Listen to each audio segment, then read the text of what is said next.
Welcome back, guys. In today's video, we're going to be making a really nice, interesting fermented hot sauce.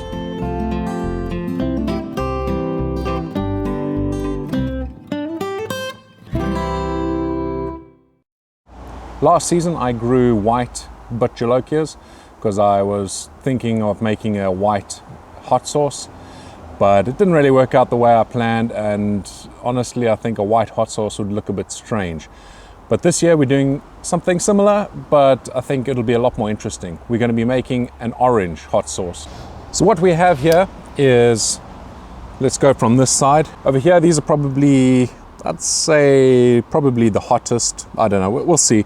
I've tried a couple of these and they're all quite spicy, but these here are Carboneros. Over here we have the Cardi MOA Bonnet. Here we have the Sugar Rush Peach.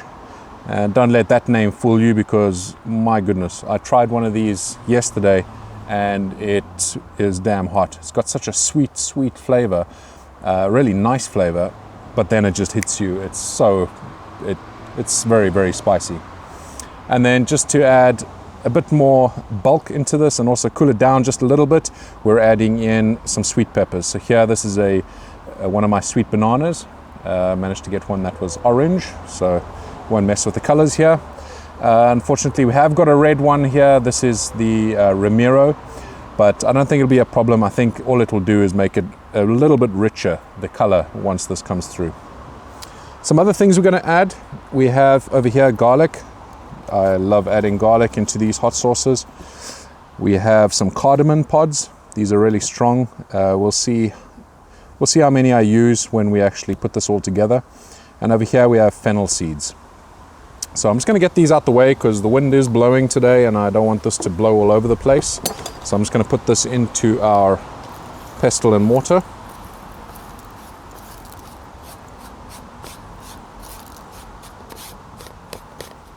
Okay. To start off, I'm just going to do a bit of garlic.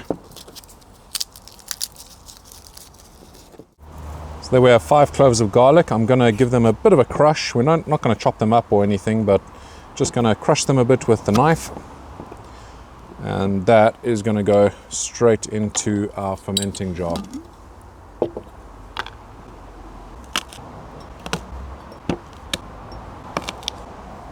Okay. I haven't got gloves out here, but be careful when you're chopping these up. All we're going to do is take off the stalks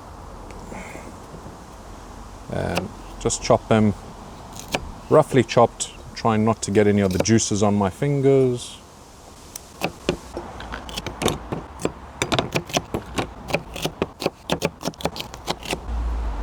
Oh, you can smell the heat on these.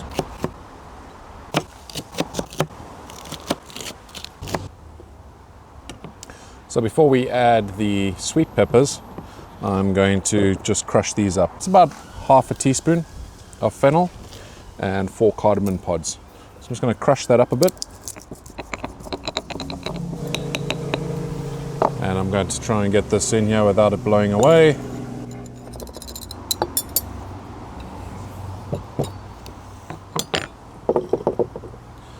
Beautiful. And now for the sweet peppers.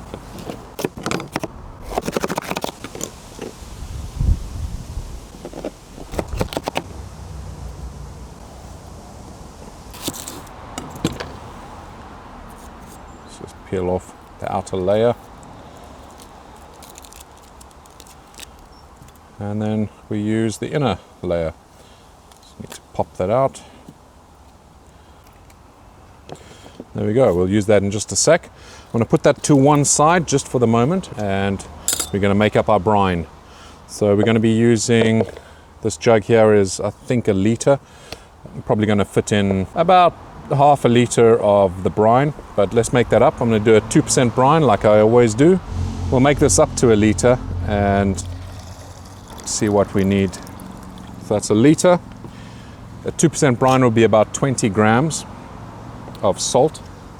So I'm going to just zero that out and add in just over 20 grams. I always like to go a little bit over 2%. There we go, 24 grams of salt, and we're going to stir that into the water.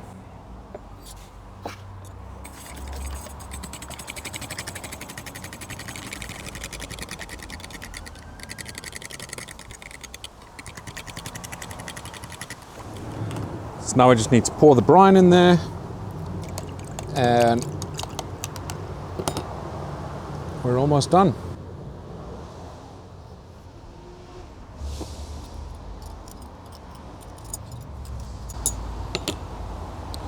So we're going to stick the onion inside, fits perfectly in the opening, and there we go. And we can stick another one down this side, and that keeps everything in its place. So there we go. We now need to get the lid on and the airlock. Just got to make sure that the airlock doesn't touch the liquid itself, because then you'll have a few problems. And I think that we might be there. So I need to just remove a little bit of the liquid. Bear in mind, the onion here isn't actually to go in to the actual sauce at the end. These pieces of onion are going to be taken out. It's just to keep everything below the liquid, so that there's no growth that happens on the peppers themselves. There'll be some growth that happens on the onions, but it should keep the peppers nice and clean.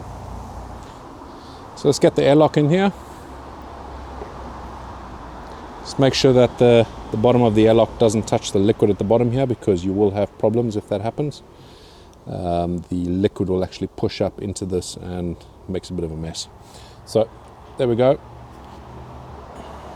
I'm going to now pour some of the brine into the airlock.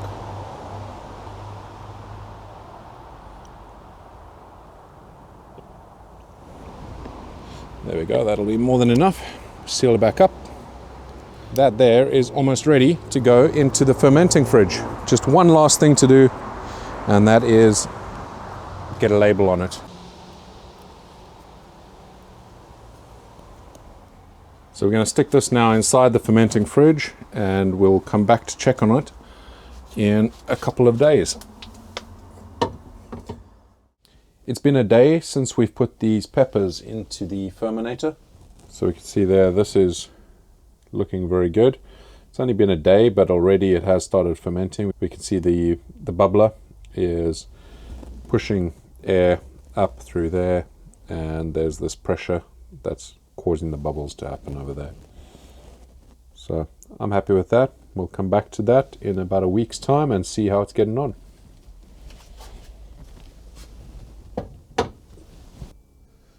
It's been a week, so it's time to check on the fermentation. Let's see how it's doing.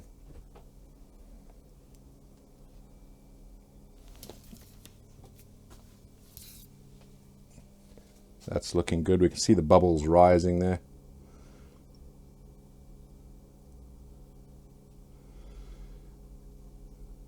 Really nice.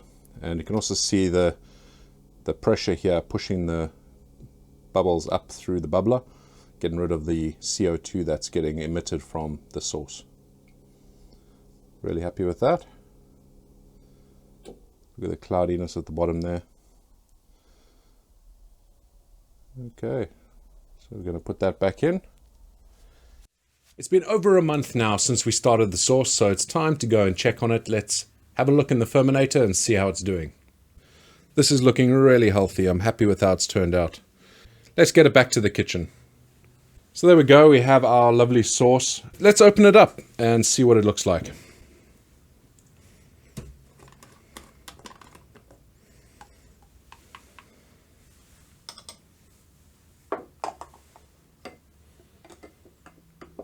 Oh wow, that is a unique smell.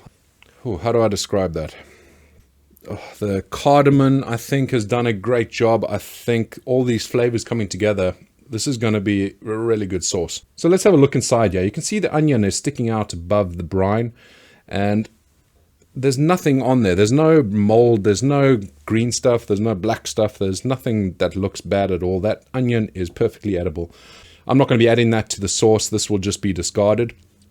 But it just goes to show, if you keep everything clean when you're doing a fermentation, strictly speaking, keeping things underneath the brine, I don't know how essential it is. This is a 1 month ferment, well, more than a month. Most people will ferment their peppers for around about 2 weeks.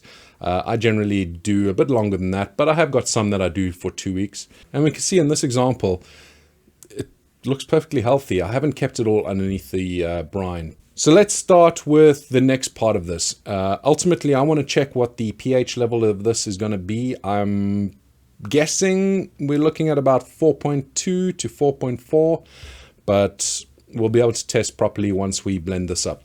So let's get rid of the brine. So I feel like I need to point this out every time. The brine is still usable. If you want to use it, you can use it as a sauce itself. I don't, because I make a lot of sauce and I'd rather the good stuff that I'm using the brine to make. So I'm not putting it to waste necessarily. Sometimes I use it. It really depends on if I'm about to cook something spicy. Maybe I want a bit of a salty brine. You can use it like a spicy soy sauce if you really want. So let's just get rid of the brine. I'm going to remove the onion from the top here as well. I'm not using gloves, but I would recommend using gloves because this is quite spicy. Oh man, the smell. This is incredible. So I can smell the peppers. I can smell the chilies, lovely fresh chilies, but it's the blend with all the herbs that I added in here, the garlic and that sort of thing. It really smells good.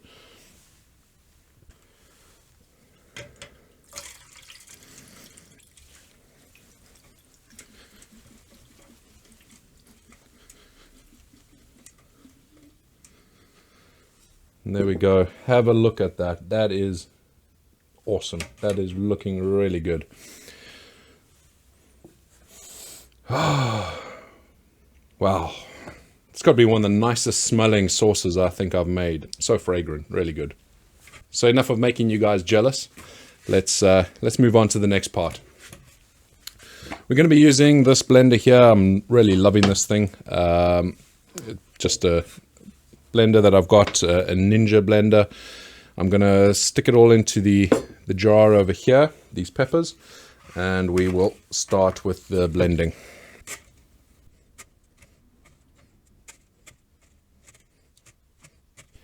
Should probably be using a bigger spoon.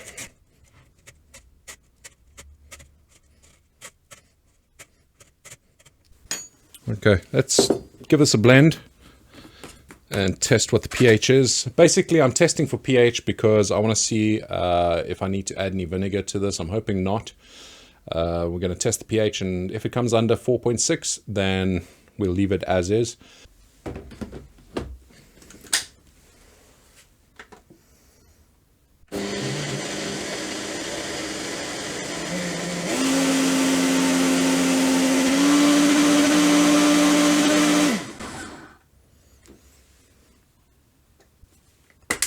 That couldn't have worked out any better. Look at that color. It's exactly what I was going for. That bright orange is looking really, really good. This is going to be more of a really thick sauce. If you want, you can water it down a little bit with vinegar. It obviously adds the vinegar flavor. I've mentioned before in my videos, I really don't mind the vinegar flavor. Some sauces taste better with it. This one though, I think these flavors are going to be amazing just as is. I'm going to test the pH and just see what it's like to see whether I can keep it shelf stable. I'm also going to give it a taste, just see what I think of the flavor.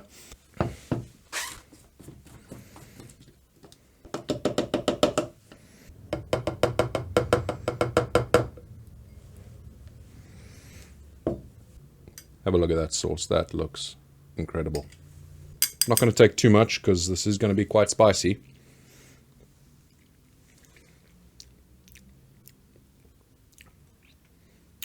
Oh, spicy, but oh, the flavors. Excuse me. The flavors there. Oh, that's a good sauce. That's definitely a keeper, and I'll be making that again, I'm sure. I would rate that sauce as really, really hot. I haven't really come up with a spice scale just yet. All I know is that's got a bit of spice. That's got a good amount of spice. Tingle on the lips. Not really burning too much on the tongue, but definitely sitting on the lips at the moment. But the flavors are awesome. It's not too overpowering, the heat. It's not too overpowering to ruin the flavors, because sometimes that's what you get when you get a hot sauce that is just trying to be a stupidly hot sauce. it kind of detracts from the flavors of the peppers, right? And the flavors of what's in the sauce. So this one here, it's hot enough that if you're a chili head like myself, it's gonna give you a bit of a bite, but it still allows those flavors to come through. So really, really tasty. I'm going to test this now with the pH meter and just see where it comes out.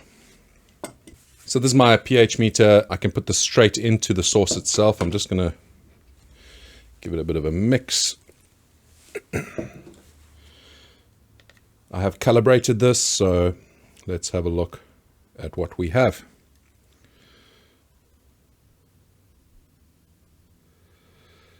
Wow, okay. And this is why I love fermenting. So if you have a look there, that there's 3.39 pH, which is more than safe. The safe level for being able to have your sauce on the shelf is 4.6. That's what the USDA and many other safety bodies recommend. And you can see here with just pure fermentation, we've got it down to that level. So more than happy with that. This is going to be perfectly stable. I don't need to add vinegar, thankfully.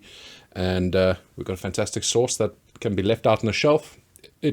At this pH, I would feel happy with this being on the shelf for a couple of years very easily, as long as the bottles are clean and everything is kept nice and hygienic. That sauce will last for ages. This is nice and acidic, so a fantastic sauce that'll last a long time. So let's get to bottling.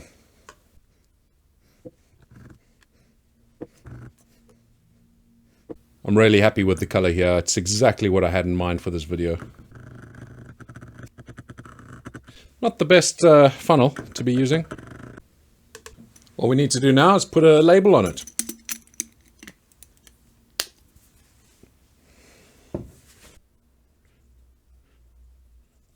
So that's it. The sauce is now bottled, labeled, and ready to go stick on some food. If I had bought this at the supermarket, I would be going back for more. It is really tasty. So give it a try and let me know what you think.